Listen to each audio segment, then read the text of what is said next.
proposé pour la première fois en juillet 2021 par Noël Tiani, candidat à la magistrature suprême de 2018 de la loi Tiani ressurgit aujourd'hui à 8 mois de la prochaine présidentielle. Cette loi, inscrite à l'ordre du jour de cette session par les députés de la majorité Cerveau Pichuntingi Pouloulou, prévoit que le plus haute fonction publique ne soit accessible qu'aux Congolais nés des pères et de mères congolais. C'est ce qui constitue le dossier du jour que nous allons échanger avec M. Licide Ingile. Il est secrétaire national chargé des questions diplomatiques et de la coopération du parti politique Dynamique pour la démocratie au Congo, DDC en sigle. Monsieur Licide Ingile, bonjour. Bonjour, monsieur Isaac. Alors, monsieur Licide Ingile, vous connaissez déjà le sujet. Aujourd'hui, nous allons parler de la loi Tiani. Alors, est-ce que nous pouvons connaître votre position en rapport avec cette loi? Tout d'abord, monsieur Isaac, merci pour la question. En discutant sur cette loi, la première des choses que j'aimerais élaborer ici, ou bien mettre au clair, c'est comment ce type de loi arrive d'abord au niveau de l'Assemblée nationale. La première des choses qu'on doit considérer, c'est lorsque vous concevez ce type de texte, ce texte de loi, vous allez le déposer auprès du secrétariat général de l'Assemblée. Ensuite, cette loi va être réorientée auprès du bureau de l'Assemblée nationale, qui va ensuite orienter cette loi, disons ce texte de loi, auprès du bureau d'études de l'Assemblée nationale. Donc, à ce niveau-là, nous voyons pas seulement un groupe des personnes habilitées, mais aussi bien expérimentées sur l'élaboration des lois, qui seront capables de nous dire si cette loi-là, ou bien cette proposition des lois, n'énerve pas la Constitution, ou en gros nous faire voir l'opportunité de cette loi. Alors, comme vous le savez bien, lorsqu'on parle de la gestion de la chose publique, ou des décisions qui doivent être prises pour la gestion de la cité, la gestion de l'État, ou en politique en général, cet acte-là se justifie ou se motive par deux paramètres. Le premier, c'est d'abord la nécessité. Est-ce que cette loi est nécessaire ou cette décision est nécessaire en ce moment? Et le deuxième paramètre, excusez-moi, serait est-ce que cette loi est opportune? En parlant de l'opportunité, monsieur Isaac, vous savez que nous sommes en période de guerre, la guerre à l'est du pays. Nous sommes en période d'état de siège. Ma question serait, quelle est l'opportunité de cette loi? Qu'est-ce que cette loi nous apporte en ce moment ici de guerre, ou en ce moment où notre pays est divisé? Cette loi n'apporte rien d'autre qu'une autre forme de division culturelle que nous connaissons déjà, même si on ne veut pas le dire à haute voix, mais avec cette guerre que nous voyons à l'est du pays, il ne s'agit pas juste des questions économiques, mais il s'agit aussi de questions de nationalité. Certains de nos frères qui font partie même de ces groupes rebelles, qui aujourd'hui réclament pourquoi on ne les considère pas comme Congolais comme nous autres, qui aussi réclament pourquoi on ne les inclut pas dans la gestion de la chose publique, qui aussi réclament de l'espace où vivent, comme vous et moi, Congolais aujourd'hui. Alors, si vous me dites que aujourd'hui, en pleine période électorale, nous devons penser à une loi qui non seulement nous divise, mais dans ce contexte-là, ça ne fait qu'attiser le feu. Mais monsieur Ingele, puisque vous avez parlé de la guerre, mais puisque nous le savons tous qu'aujourd'hui, la République démocratique du Congo est tant convoitée par ce voisin, surtout le Rwanda, qui d'ailleurs, depuis un certain temps, nous avons des preuves que le Rwanda a infiltré le pays au plus haut niveau. Et vous ne pensez pas que cette loi, d'ailleurs, peut nous protéger de ces infiltrés-là qui ont des ambitions à accéder à la magistrature suprême pour mieux aider leur pays, leur pays, le Rwanda. Ne pensez-vous pas? Monsieur Isaac, c'est une très bonne question. Et surtout, j'apprécie le fait que vous mentionnez les infiltrés. D'abord, pour répondre à cela, excusez-moi d'utiliser encore une autre question, mais c'est vrai que, est-ce que ceux qui causent le désordre aujourd'hui dans notre pays sont-ils nécessairement des infiltrés? Et si nous devons parler des infiltrés, quel est le rôle des services de sécurité que nous avons ici dans ce pays, tels que DGM, l'ANER, on peut citer la police, bien d'autres administrateurs de frontières à gauche et à droite que nous dépensons chaque année pour ces services-là. La question est que, à quoi ça sert si ce n'est pas de seulement poursuivre quelqu'un, une ou deux autres personnes qui critiquent les autorités? Ces services-là devaient nous donner le rapport de qui est entré dans le pays illégalement, par exemple. Ils devaient nous montrer comment améliorer nos services, comment améliorer nos systèmes de protection, comment améliorer nos systèmes de renseignement, par exemple. Et un autre... S'il vous plaît, une question importante.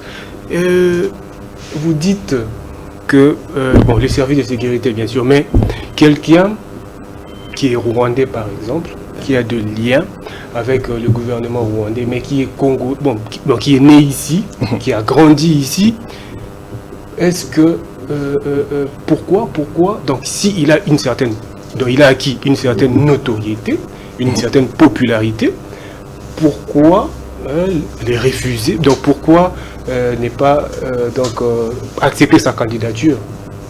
Bon, qu'est-ce que les services de sécurité peuvent faire pour empêcher sa candidature s'il n'y a pas une loi qui interdit cela?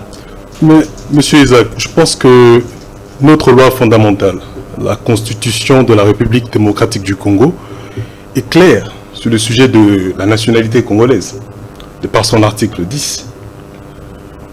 Et si aujourd'hui, par la loi Tchani, nous devons négocier qui est congolais, et cela se définit par le fait que vous êtes congolais de père ou de mère, mais je pense que nous allons en dehors du contexte auquel ces personnes se sont retrouvées dans notre pays. Puisque ce type de loi n'emmène rien d'autre que la division du point de vue non seulement culturel, mais aussi la séparation entre nous les Congolais. Ma question pour vous serait celle-ci. Est-ce que pour un enfant qui a eu des parents qui ne sont pas congolais de père et de mère, ou pour un enfant où l'un des parents n'est pas congolais, cet enfant-là donc est moins congolais qu'un autre enfant aussi né ici dans le sol congolais?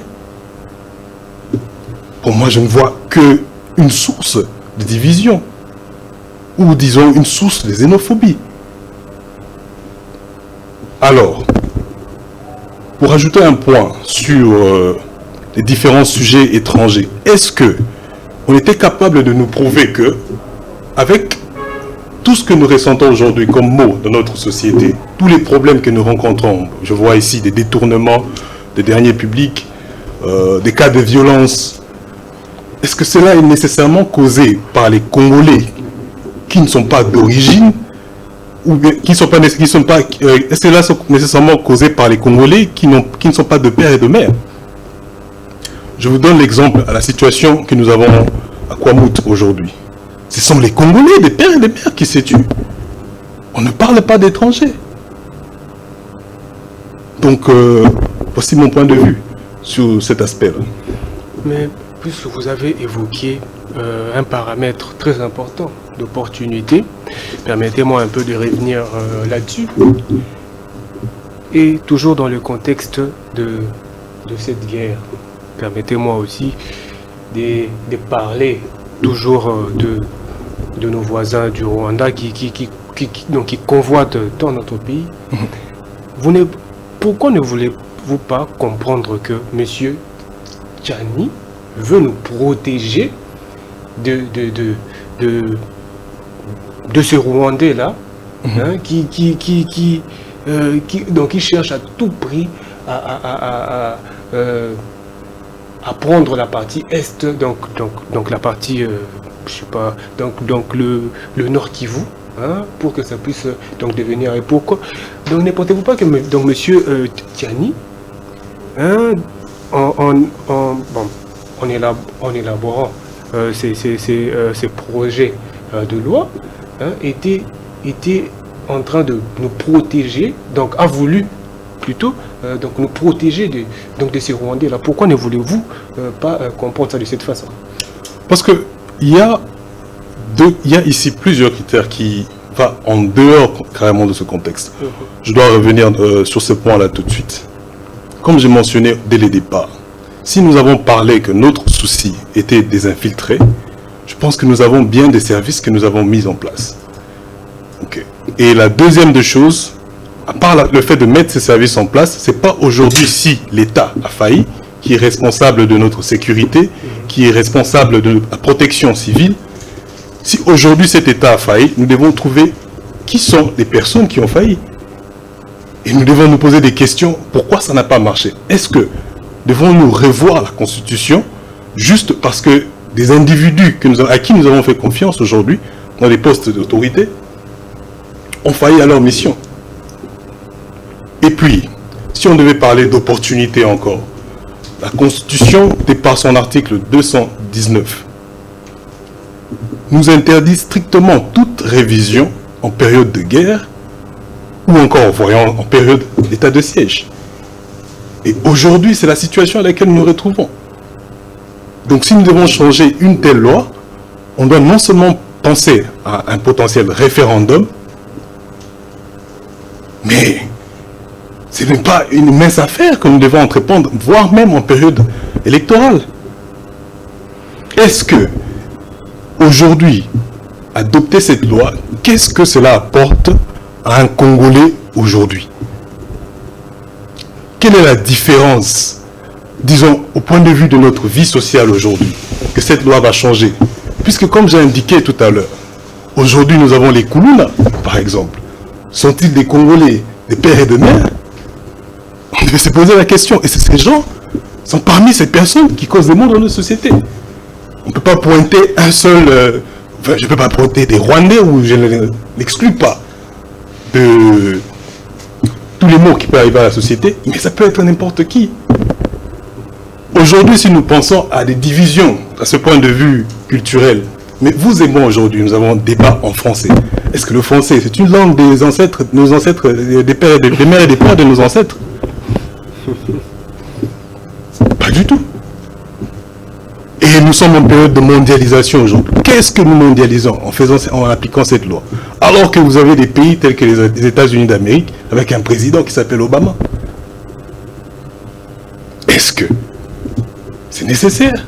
Comme je vous ai posé au départ. Et une petite question de curiosité, est-ce que vous pensez que cette loi, c'est pour écarter M. Katumbi à la course à la présidentielle? Bel et bien, la façon dont le climat se présente aujourd'hui, ça ose à croire que voici l'intention de cette loi. Rien d'autre. Puisque comme je vous ai expliqué, vous ne nous avez pas démontré, ou dans ce contexte, M. Tiani ne nous a pas démontré combien de Congolais qui ne sont pas de père et de mère, ou que les mâles du Congo aujourd'hui sont causés par ceux qui ne sont pas de père et de mère.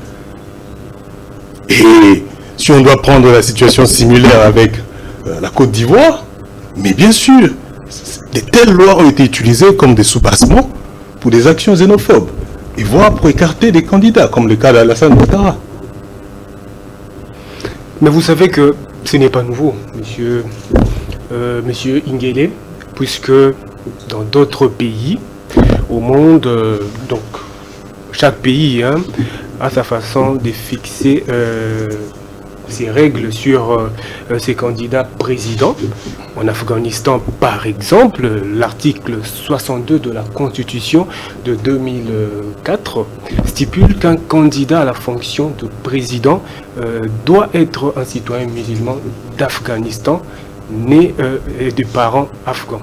La loi Tiani peut aussi être catégorisée comme telle. Oui, je suis d'accord avec vous, ce n'est pas nouveau. Et je suis aussi d'accord du point de vue que oui, nous devons mettre des critères, voire penser à des profils nécessaires pour des candidats présidents de la République, comme dans le cas, par exemple, que vous avez mentionné en Afghanistan. Mais ma question serait, est-ce qu'aujourd'hui, il s'agit, non, parce que c'est déjà clair qu'il faut des Congolais d'origine, par notre constitution, mais est-ce qu'aujourd'hui, on est capable de nous démontrer des profils des hommes non seulement intègres, mais aussi des compétences nécessaires pour ce type, pour les hautes fonctions, pour remplir les hautes fonctions de notre pays. Donc, je pense que réduire juste la question de nationalité ou de l'origine des parents, je pense que c'est bel et bien simplifier la chose. Et notre cas aujourd'hui, comme j'ai mentionné, on souffre du fait que nous n'avons pas des personnes intègres dans les positions clés et nous n'avons pas un profil pour qui devait remplir un tel type de fonction. C'est comme aujourd'hui à matinée non, mais pourquoi vous dites que nous n'avons pas de personnes intègres? Quand je dis... c'est quand même très profond. Hein. Non, quand je dis nous n'avons pas des personnes intègres, je ne mâche pas les mots. C'est la majorité des actions que nous voyons aujourd'hui. Par exemple, les détournements des deniers publics. Nous avons entendu de nombreux procès au niveau de la télé. Nous avons vu, et nous avons vécu, et nous-mêmes, chaque jour, nous vivons les conséquences de cela. Mais nous avons quand même des Congolais qui... Non, bien sûr que non. Donc là, pour ne pas sortir en dehors du contexte, c'est que par là, je voulais insister que il faut avoir des personnes intègres dans des positions de haute responsabilité et que ces personnes-là doivent être compétentes. Là, c'est ce qui est clé dans mon point tout à l'heure. Et pour ajouter à cela, je pense bien que aujourd'hui, si vous vous réveillez le matin, au matin suite à une nomination, nous sommes quand même surpris de voir que les personnes s'étonnent pourquoi il n'y a pas une personne de mon secteur ou il n'y a pas une personne de ma localité qui se retrouve au gouvernement. Est-ce que la question était de qui ou de toutes les localités ou tous les territoires de la République devaient se retrouver dans notre gouvernement aujourd'hui? Et si nous commençons avec cette façon-là de penser, aujourd'hui, on pourra nous dire que bon, vos parents ne sont pas originaires de Kinshasa, vous ne pouvez pas être gouverneur, par exemple. Voilà, monsieur Ingele, nous avançons lentement mais sûrement vers la fin de notre petite émission. Et vous avez dit que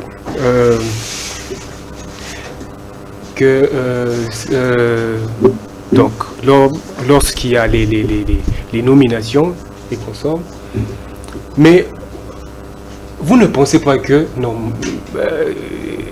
chaque coin, hein, bon, parce que vous savez, nous sommes des Africains, et donc et surtout que chez nous, ici, donc les votes est, comment on dit, est communautaire, hein, et